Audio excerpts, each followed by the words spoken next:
who are we as a company? What are we trying to accomplish? How do we behave? What's most important right now? Who will do what? You could, substitute some of the questions, but the idea is just to get crystal clear on what are we trying to do? Who are we and who's going to do it? And then the priorities. This is the Rebel HR Podcast, the podcast where we talk to human resources innovators about innovation in the world of HR. If you're a people leader or you're looking for a new way to think about how to help others be successful, this is the podcast for you. Rebel on, HR Rebels.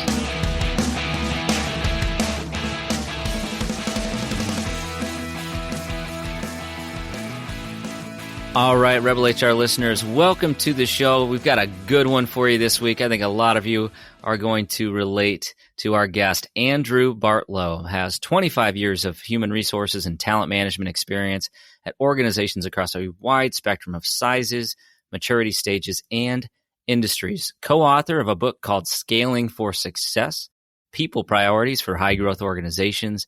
He's got a master's degree from the top program in his field. He's got all sorts of accreditations. I'm totally going to screw up if I try to read them. He leads Series B Consulting, which helps businesses to articulate their people strategy and accelerate their growth while navigating rapid change. Welcome to the show, Andrew. Hey, thanks a lot, Kyle. Thanks for having me. Absolutely. So I'm always excited to talk to somebody with so many years of HR experience, and the fact that you are still in the field after 25 years. What's up with that? What kept you in the profession that long? It makes me sound really old. I have a birthday coming up next week, maybe 2 weeks out. And I started my career here. I didn't fall into HR like so many other people did, coming out of another admin, type of job or recruitment or a career changer. I found this profession and I stuck with it because I get some satisfaction out of it. I feel like, it's a Cal Newport sort of thing where you just practice your craft and you get better at it over time. And I've stubbed my toe and burnt my fingers a few times. And now I'm at the point where I kind of feel like I've seen a few things and I can be just that much more useful to the clients I work with and the other HR people that I help mentor. I love that. I think that it is really profound and something that I think we need to talk more about, and that is the HR as a craft, as a profession, as something that it's not just about being a quote people person. It's about kind of honing your skills, truly being a subject matter expert. And what I heard, you didn't come out and say this, but I heard that there's also some inherent pride in the work that you do and the interest to share that with others. So what do you think was the turning point for you where you kind of thought, okay, I think I know what I'm doing. and now I'm ready to kind of, take it to the next level and start to give back. Oh boy, I don't know. Like every time you feel like you know what you're doing, I anyway, maybe you as well, have this pull to go stretch yourself a little bit more into that place of discomfort. So, yeah, I don't know. Whenever I feel like I'm learning something, I enter a new field, or I try to expand out, and I've done that lately with this exec ed program I started up. So now I'm Professor Bartlow in some ways. The non-PhD teacher. But I don't know, you just see enough things in enough different environments that you can pattern match, you can have a variety of different tools and practices to pick from. You're not bound just by one way of doing things or one school of thought. But once you've seen enough stuff, you just have more options and more context by which to make better decisions. 100%. And when did that happen? When was that magical time? I don't know. But I've been doing this for a long time in a lot of different places, from Fortune 50 to less than 50 employees. And I find that, it keeps me sharp by continuing to do the work. I think that's really interesting. And one of the items that, I know that you kind of focus on is the, kind of the subjective nature of measuring success and how, HR it's for a lot of people, it's really squishy. But there is really, almost there's this algorithmic pattern to how to approach human resources, how to appropriately deal with problems related to people or, just problem solving in general. So what is your approach as you are focusing on, on an organization that you're helping, be that a large organization, small organization? How do you go in and start to figure out, okay, where do I start? What is the pattern that I'm going to follow? Well, for me, it's easy nowadays in that, I have clients, and those clients have a specific need that they're asking me to help with. And, those fall into two camps. One is, those where I'm actually doing the work, advising the board or the CEO, and, it's often about an organizational or talent management topic, like, hey, help us figure out how to make the leadership team more effective, or we're going through an acquisition or a new investor. What do we need to know? What do we need to do differently? And I can help look under the hood. So that's one. And so I've got a really specific ask from the client in those situations. The other type of client that I have nowadays is an HR professional. So it's the head of HR at a small to mid-sized company who may have done that for a couple of years, no more than a couple of times, and they're looking for a sounding board and somebody with more experience, more laps around the track to bounce ideas off of and help them navigate their own internal, whether it be politics or interests of their stakeholders or how to approach different things. You never want to appear stupid in front or inexperienced in front of your own CEO or your own leadership team. So, having a community of practice, having a mentor that you can turn to who doesn't judge you, that gets to know you and your business really well, can be really valuable. So that's kind of the second arena. And in that case, those types of clients, the HR leaders, it's more about what they want to talk about. What are your needs? What do you want to bounce off of me today? I'll often steer them in a direction or two if I see a gap in their thinking. But nowadays it's really easy. So long answer, and you'll edit this if you want. But but like back when I was in house, I guess putting myself in the shoes of your internal HR leaders, how do you figure out what to work on? Boy, I talk about that in People Leader Accelerator, and I'm sure I'll pitch that later. The most important role of the head of the function is deciding what the function will work on. Mm-hmm. Mm-hmm. Like pause on that and think about that for a minute. If you're just constantly chasing down all the asks that are raining down on you from all sides, what is the likelihood that you'll actually be working on the most important things to the business over the long term? Really low, right? And so especially at small and mid-sized companies, got all this stuff that you could be doing and all these needs of other people, but what's the most important? And so that's where I think in-house folks can often benefit from taking a little bit of a step back and thinking about what's the business trying to accomplish, what do my stakeholders care about, what should me and my team be working on, versus just what's at the top of my inbox or who's in the front of the line at my door. Absolutely. Yeah, and you talked about stumbles. I mean, that was for me that you hit the nail on the head, because I would say, especially earlier in my HR leadership roles, it was like I was just trying to make everybody happy, right? Yeah. Somebody had a complaint and they'd come in my office and I'd try to help resolve it, right? And it was like binary, right? Oh, there's a problem, let's fix it.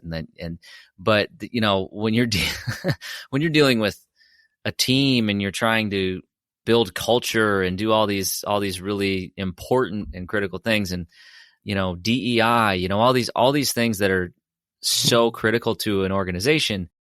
But if you don't have any priority, then you don't have any priorities, right? So it's that was a pretty hard stumbling block for me early on, and I would say it still is, especially over the last year or two. I mean, everything, I think a lot of us, when we were tasked with dealing with work from home or pandemic or whatever, you had to pivot away from some of those things, but you still needed to look at where we're at right now. If you didn't prioritize other aspects of your business, like employee engagement, retention, empowerment, picking the right people, keeping the right people, structuring work from home so that it works for everybody. Guess what? You're losing now. You're losing people. Yeah. And so if you didn't keep the ball rolling in the middle of a global pandemic, then now you're kind of behind the 8 ball by about 18 months. And so it's tough. Yeah, and that's where there's an opportunity for the human resources team to lead, not just follow, not just react. Yep. And so we're in a global pandemic. All right, we can't come into the office. What does that mean in terms of how our people work and the needs that our managers may have and how we get aligned to do the work that we can do? And HR at its best can be proactive and thoughtful and make recommendations and drive the company forward. So how will we communicate to people? How will we ensure that people know what they should be working on and they're getting feedback along the way? And now in the midst of the great resignation, what are we doing to help our organizations attract and retain people as wage rates seem to be skyrocketing and attrition, which was pent up, seems to be just increasing rapidly. Yeah, there's kind of a longer analogy I could give on that. There's a restaurant analogy. Traditionally, the history of the HR function is rooted in service, right? You want people to feel good working for your company, interacting with you, interacting with your team. And in a restaurant, that could be you're the server. You take the order, you smile, you make a friend, you bring it back, and everybody's happy. But that's just order taking. And there's pride that the server should have. It's a need in any sort of restaurant or enterprise is to have great service, but there's greater value potentially in designing the menu or designing the restaurant concept. What types of jobs are there at this restaurant? What should the items on the menu be priced? What order should they be put in? Do you have booths or tables? There are lots of connections to the workplace where an HR leader can just answer questions and leave people feeling good, or they can think ahead and what is a career path? What do the facilities look like? What do the training opportunities look like? And be more proactive and connect it all together to help the business meet its goals. And so you still need great service, but there's this opportunity that not enough HR leaders take full advantage of. Yeah. That's so funny. It's a perfect analogy. And, when people ask me how I got into HR, I say my first HR job was being a bartender, because it's basically the same job, except you had something that could actually make them happier.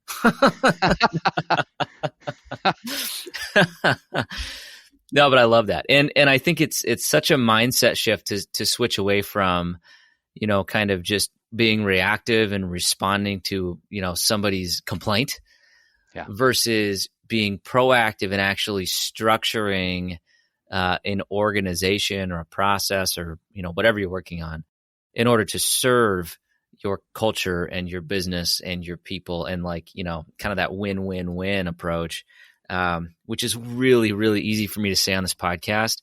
And I know there's probably at least half our listeners rolling their eyes right now going, Kyle, yeah, that sounds easy, but it's really hard to do.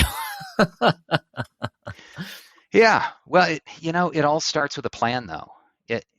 You will be reactive. You'll be at the mercy of the top of your inbox or the next, Slack message or whatever, comes across the transom if you don't have some basic plan.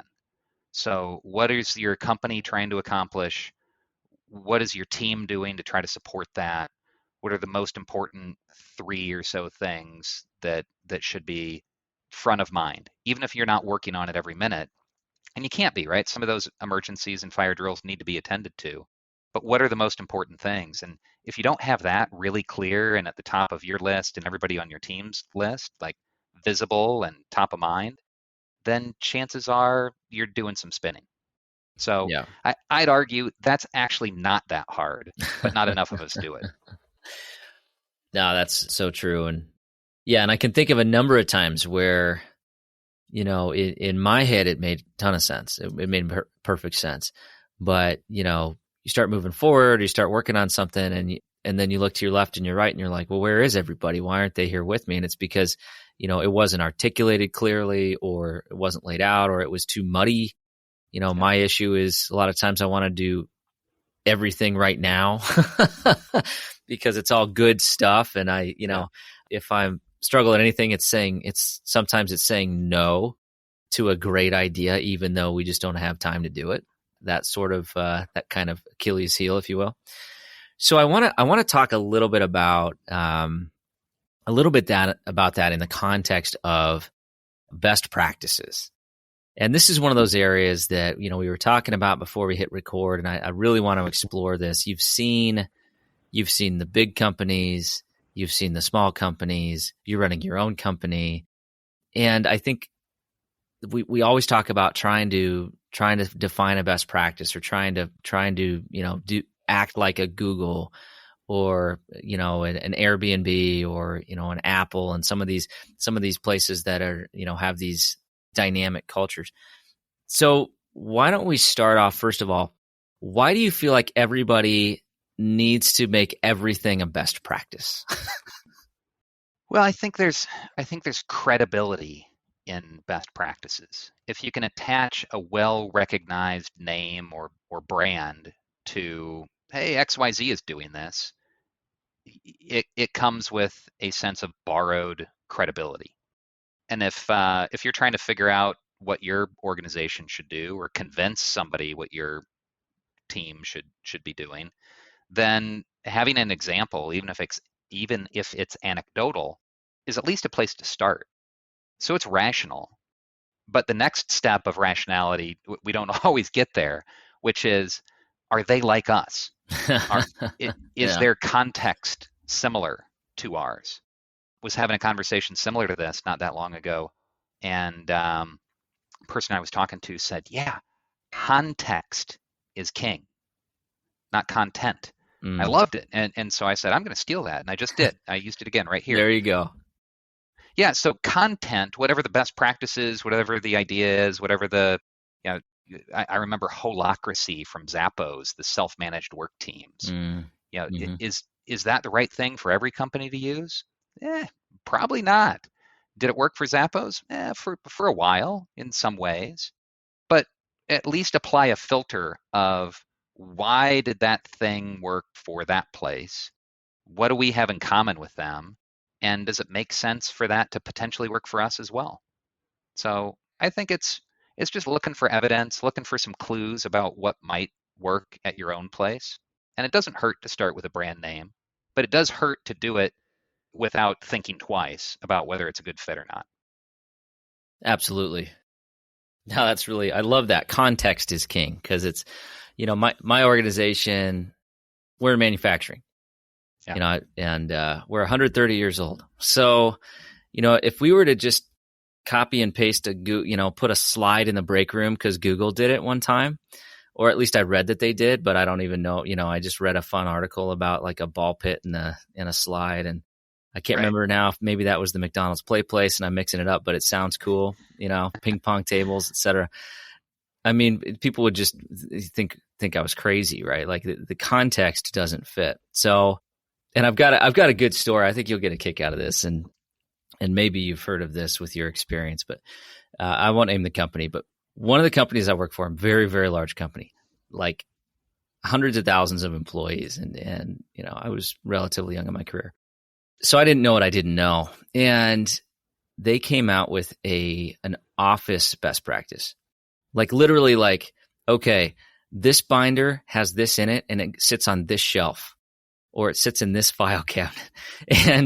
And like, it was like, at the time I was like, oh man, this is like, I mean, I'll do this, but, and then they would go around and they would audit and they would check to see, like, this was like an audit item, right? So literally check the box. Is the HR office the way it needs to be? And it was at that moment in one of those audits that I said, I think I need to find a different company. But it's like, that was a best practice. It was literally written and defined as HR office best practice. But I would not recommend that to anybody. So we could call it a best practice. But that doesn't necessarily mean it is. That's fair.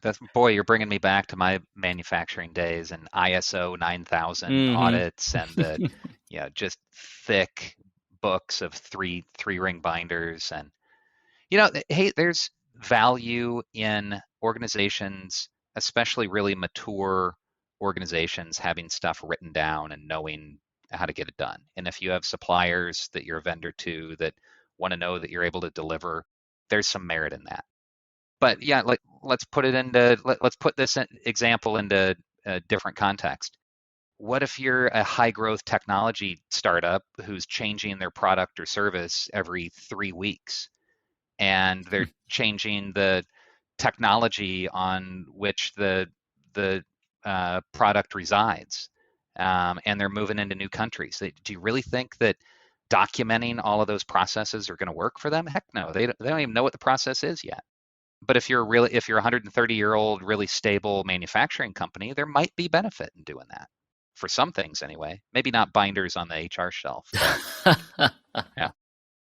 And now, a word from our sponsors. When Molly, Patrick, and I tried to figure out how to start our own podcast, we didn't know where to start. Thankfully, we found Buzzsprout. Buzzsprout makes it super easy for us to upload our episodes, track our listeners, and get listed on all the major podcast networks. Today's a great day to start your own podcast. I know that you're one of our listeners, so you've definitely got something to say. Whether you're looking for a new marketing channel, have a message you want to share with the world, or just think it would be fun to have your own talk show, podcasting is an easy, inexpensive, and fun way to expand your reach online. Buzzsprout is hands down the easiest and best way to launch, promote, and track your podcast. Your show can be online and listed in all the major podcast directories within minutes of finishing your recording. Podcasting isn't that hard when you have the right partner, and the team at Buzzsprout is passionate about helping you succeed. Join over 100,000 podcasters already using Buzzsprout to get their message out to the world. And now, for listeners of Rebel HR, you can get a $20 Amazon gift card sent to you from Buzzsprout by clicking in the link in the show notes. Thanks for listening.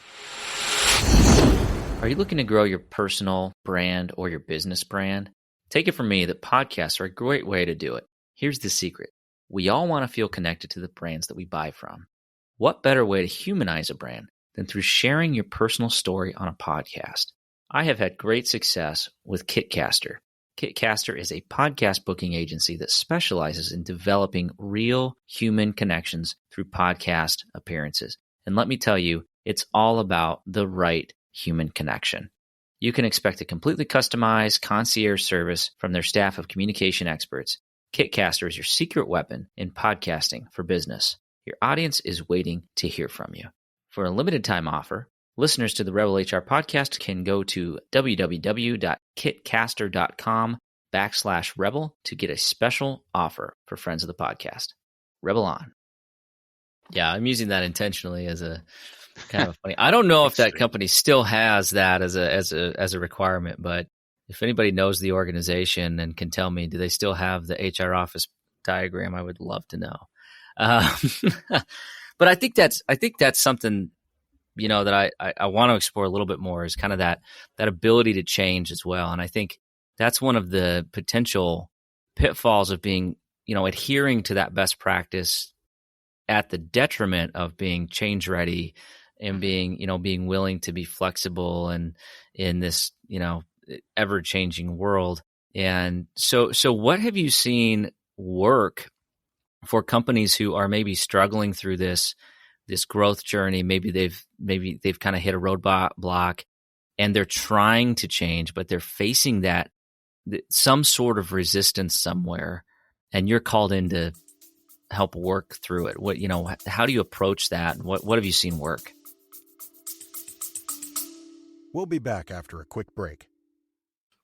And so used to having everything in front of them right away that we forget that innovation just takes time. I myself get frustrated too. Why? And this as being one of my best friends is, hey, I talk to you all the time. Hey, man, I'm frustrated in the fact that I can't seem to just get there in the next day. But that's just not how these things work, right? Innovation needs to be planned out. It needs to be very methodical. And then when it finally hits, that's when it seems like to everyone else that it sort of just came out of nowhere. But to you, you know the amount of dedication that it took over that time.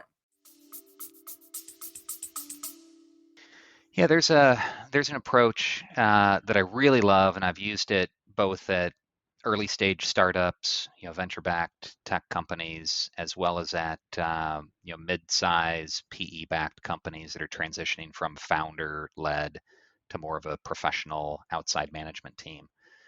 And you may have heard of the author Patrick Lencioni, who wrote Five Dysfunctions of a Team and a whole bookcase, a whole HR bookshelf full of books.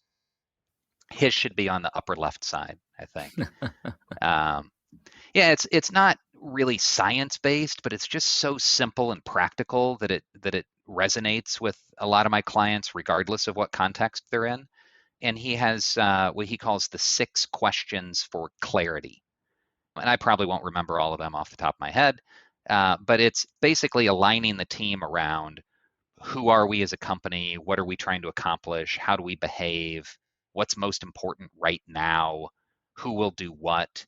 You could substitute some of the questions, but the idea is just to get crystal clear on what are we trying to do, who are we, and who's going to do it, and then the priorities. And so that alignment, that clarity helps organizations, whether they're young or old, regardless of what sort of change they're going through, it helps at least the leadership team, and then you can cascade from there, get on the same page. And that's usually what gets in the way. It is people not understanding where they're headed. Sometimes there's a lack of willingness, and that's a different issue, but it's usually an awareness or clarity issue. I think that's really interesting, just kind of playing off that clarity piece. Do you find that typically it is inherent in somebody that they are naturally change resistant, or organizationally that there are organizations who just tend to have kind of that vein in their culture? Or is it the opposite, where you apply that clarity and you see that it really doesn't matter, and that it's maybe our own kind of self-made barriers, assuming that we're not good at change? What has been your experience there? I'll make a bad analogy here, and again, you may want to edit this one out. I think of clarity like penicillin. It's kind of the wonder drug, but it still won't fix a broken leg. So clarity can be applied to a bunch of different situations and usually help, rarely hurts. But will it solve everything? No. So it's usually not a bad intervention to think about pulling from your tool belt as you're trying to figure out how do we drive change, or what are we struggling with at this point. But it's at the same time, some organizations will be more resistant. Usually you'll look to the key stakeholders as to where that resistance comes from. Where there's strong and recalcitrant resistance, it's usually coming from the founder or the leader in some way, or key leaders on the team. And so start at the top to try to figure out where your biggest roadblocks will be. And it's really tough to have any sort of like big group session, or you don't need to train a whole 1,000-person company about change management if your top 10 leaders can't get on the same page. If our listeners were watching this right now, they would have seen the look on my face when you said, key people. And I think we can all picture those individuals at some point in our careers where we just know this person's going to be a little bit of an obstacle for this. But that's one of the things that I think is really interesting. Probably, I don't know, in a twisted sort of way, probably kind of fun for me, is like figuring out, okay, we got to get this done. Who are those key influencers, positive or negative, that I need to make sure understand where we're going, and kind of, will be that support, or at least not that roadblock. And sometimes we have to be honest about who those individuals may be, even if sometimes we just love those people, but they can't get out of their own way sometimes. So I felt that.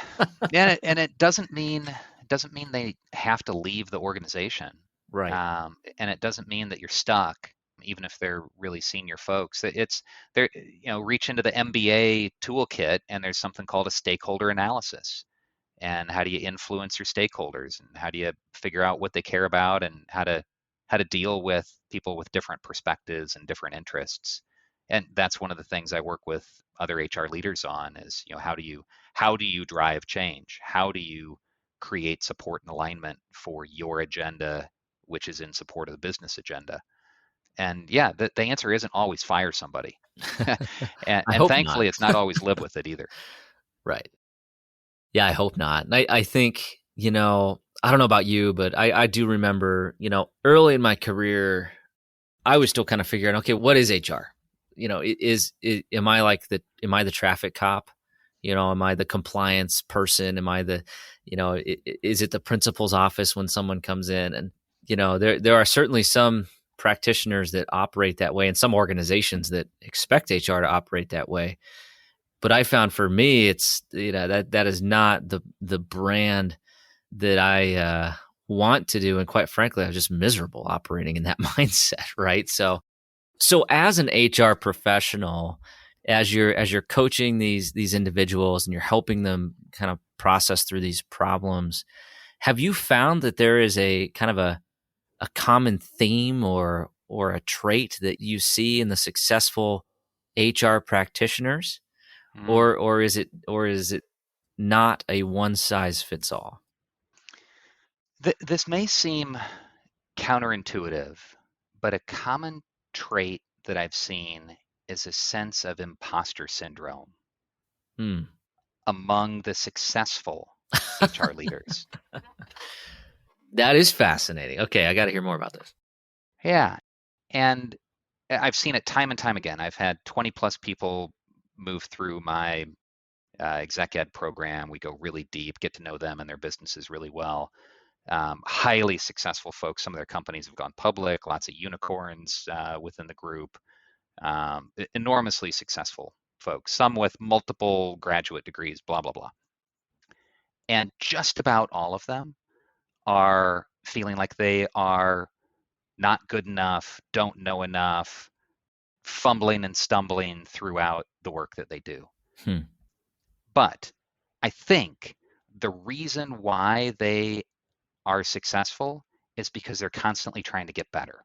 So they try to learn more. They read the articles, they read the books, they participate in ongoing development of themselves. They are strivers and drivers. They are conscious that they don't know everything and it's not just the way that they want to operate. They are thinking about how to think about things. And so I think that imposter syndrome might be at the root of it, where they're really consciously trying to get better. And I think that's powerful in any role, but especially in a often subjectively measured role, which human resources is. That's really fascinating. I've never really heard that articulated. Talk about like kind of a context shift. But as I think about, I've had an opportunity to talk to, dozens of really successful HR folks on this podcast, and just through my career, I've been very fortunate to have a great network. And yeah, the good ones admit they don't really know. Or maybe that they know, hey, this is what I've done in the past, but I don't know if it's going to work in the future. And it's kind of like it's like this constant learning mindset. And I think that's really fascinating. So as you're coaching, maybe you should name your coaching program, imposter syndrome, incorporated. And, you'd have a bunch of millennials signing up. You got a big market there. But how do you help individuals who are hungry to learn, maybe a little bit of self-doubt and that drive? How do you help them work through that and ultimately impact their organizations in a positive way? Well, a variety of ways that come together to be helpful. So a strong peer network and community. So it's not just, a professor or mentor telling them what they ought to do. It's this trusted tribe of other people that do their work at similar types of organizations that they can turn to and ask questions and trade ideas and know that they're in the same boat. Like that's super valuable. Maybe the most valuable part. The other piece is expose these individuals and the groups that go through as a cohort in one of my programs to research, to academic and popular work that might be relevant. There's a lot of stuff out there, and how do you filter through it to figure out what'll actually be useful? So, it's the advanced form of a book club. So what are the things that you should know about if you're working on total rewards? When do you involve an outside consultant? When do you do it yourself? How's an equity plan work? Like there are a handful of things that you can read to get smart on it, pretty quickly. Third is really do the work. So put that into practice with some applied learning. So you've got your peer group, you've got some curated readings, and then create your own case study from your company. So we ask everybody in our program to write a reflection every week and fill out whether it's the stakeholder analysis or what is the employment value proposition for your company, or what does the leveling look like at your company, and a variety of assignments where they're creating their own case studies and tinkering with it and getting feedback from their peers. So it's lots of different touches where they can be both practical and somewhat academic at the same time. And they have a guide, which is, or multiple guides, myself and other faculty members that help steer them through it. And ultimately it's testing and learning and just being exposed to more stuff. Yeah, it sounds really interesting. From my perspective, it's really resonating. And for me, I'm a verbal processor. I talk through problems, and a lot of times I don't even, it's hard for me to even articulate a problem unless I'm speaking about it with somebody. And then at that point, it's like light bulb. I get it. Oh, that's this. But just having that peer group of people who actually get it. And have gone through this. I think that's the other challenge for HR, especially, is it can be very, very isolating. If you don't have individuals within your network, whether that's within your company, but a lot of times you don't even want to talk to people in your organization, or you're restricted from doing that you really do need that kind of that feedback. At least I do, in order to truly get my arms around something. What's that? It's that concept of a safe space, Yeah, where you can talk about your approaches and your ideas and the struggles. And we have full Vegas rules in our program, where what happens there stays there, and you got to trust each other enough to share what's really going on. And I think that's how you move past the surface level items like, hey, what vendor do you use for XYZ? Or anybody have a law firm that they go to for, COVID guidance? This is more about, I'm struggling with my chief financial officer and I just can't seem to get the headcount plan through them. Like how do I approach them differently? That's the deeper level stuff that's more useful to people. Or I'm being asked to present to the board for the first time. What should I talk about? I don't even know where to begin, and I don't want to ask my CEO because they'll tell me I'm no longer invited. So it's that sort of stuff where there's a lot of value in having other people that you can learn from in that sort of safe space sounding board world. Absolutely. So if you're listening to this, and I know if you're listening to this, you're probably an HR practitioner. If not, thank you for listening, but I would be surprised. But, go out, get that network, right? There are a number of avenues to do that. We will certainly share some of the details in the show notes here for Andrew and his organization. But, make a friend, make an HR friend, and find those people, because, in my experience, that's when my world started to really open up.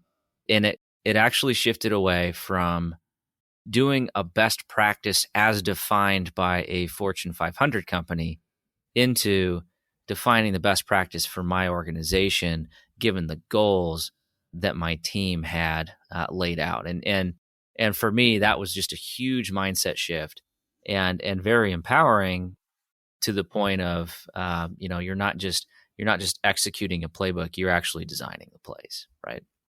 So with that, we're going to shift gears. We're going to go into the Rebel HR Flash Round. Are you ready? I hope so. All right. We touched on this a little bit, but I have a feeling that you've got a lot of books. So what is your favorite people book? Favorite people book? It's an oldie but a goodie. Dave Ulrich wrote HR Champions way back in the day, and that was sort of the proving ground for me, tying HR functional activities and initiatives to business goals. That's kind of the essence of how strategic HR can work. So that's a really good one. I'm also reading a friend's book, Redefining HR. Lars Schmidt wrote that, and it's behind me on the bookcase. Lots of great progressive practices and examples, good case studies discussed in that. And then my own. My own book is finally in print as of July, so it's great to have that out in the world. Absolutely. I'll do the pitch for you. That's Scaling for Success, People Priorities for High Growth Organizations by Andrew Bartlow and T. Brad Harris. So we'll have a link to that in the show notes, so you can just click right in, check it out. Yeah, I follow Lars. I have not had a chance to interview him yet. So, if you happen to run across him, put a plug out there. We'd love to have him on the show. But yeah, read that book. Great book. A lot of innovations in there. If you're listening to this podcast, you'll thoroughly enjoy it. That's all there is to it. And I love any book where it's all about being a champion, HR champions. And for me, I would agree. It wasn't that book, but the approach of HR as a strategic business partner, as a business catalyst, as a competitive advantage versus just an administrative function, right? For me, that was the light bulb for me. Yeah. All right. Awesome. Question number 2, who should we be listening to?